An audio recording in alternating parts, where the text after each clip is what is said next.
We're going to start talking about some angle relationships. Some that are cut by two parallel lines that are cut by a transversal, and then also some angle relationships where they share a vertex. So if you look at these ones right here, they share a vertex, that point that's right in between them, where those two lines cross. And you can see y is on one side, x is on the other. And they're formed by, they're on the opposite sides. This is an example of vertical angles. So that's one of the angle relationships we need to know. Here's another one. If you take a look, now you can see y shifted from being on across from x to right next to it right there. When y is in this position, x and y, their non-common sides form a straight line, right? And those are called the linear pair.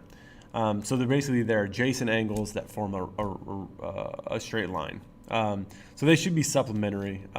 They should add up to 180 degrees. The previous one, vertical angles, let's just remember that those are congruent.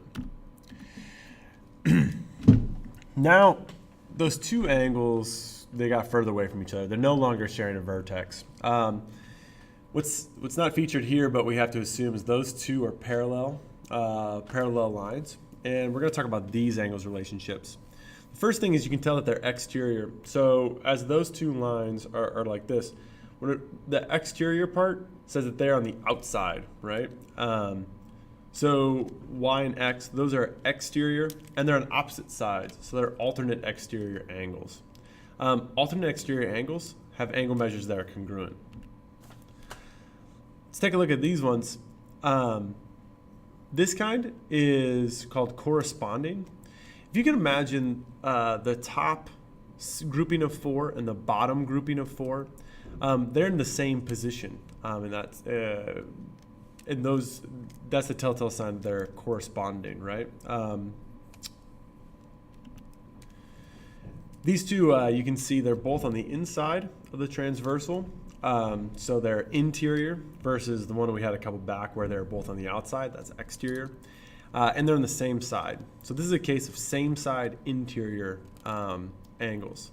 Same side interior angles are supplementary. So their angle sum adds up to 180 degrees.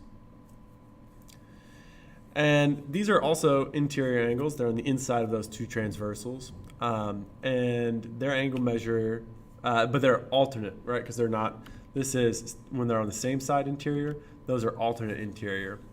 Alternate interior angles have congruent sum measures versus these that are supplementary. And those are some angle relationships. The key things to remember is if they're alternate, they're on opposite sides of the transversal versus same side where they're on the same side of the transversal. And then interior versus exterior. Okay.